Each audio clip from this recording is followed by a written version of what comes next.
Kami ingatkan Laskar tolong di atas. Dan mereka berjalan kali kedatangan dalam perkarangan makam Tunku Syah Kuala. Allahu Akbar.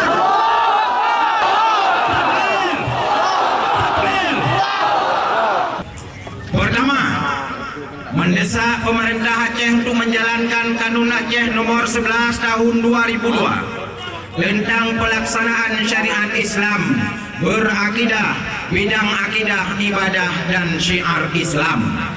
Dua, mendesak pemerintah Aceh untuk mengatur tata cara pelaksanaan ibadah disesuaikan dengan mazhab Syafi'i sebagaimana yang pernah dilaksanakan oleh Syekh Abdul Rauf As-Sikindi. Ketiga, mendesak pemerintah Aceh untuk menyerahkan muzakarah ulama tentang tata cara pelaksanakan ibadah di Masjid Raya Baitur Rahman kepada MPU Aceh.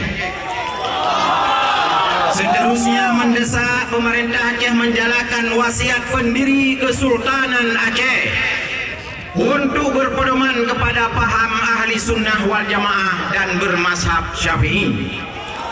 Seterusnya, mendesak pemerintah Aceh untuk melarang dan mencabut izin lembaga-lembaga pendidikan di Aceh yang bertentangan dengan akidah ahli sunnah wal jamaah.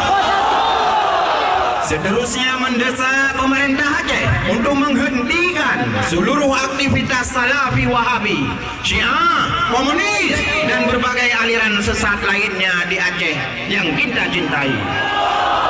Seterusnya, mendesak pemerintah Aceh agar setiap kegiatan keramaian dan keagamaan harus mendapat rekomendasi dari MPU Aceh dan MPU Kabupaten Kota. Kedelapan, mendesak pemerintah Aceh untuk menempatkan kepala SKPA dan ketua badan di jajaran pemerintahan Aceh orang-orang yang berakidah ahli sunnah wal jamaah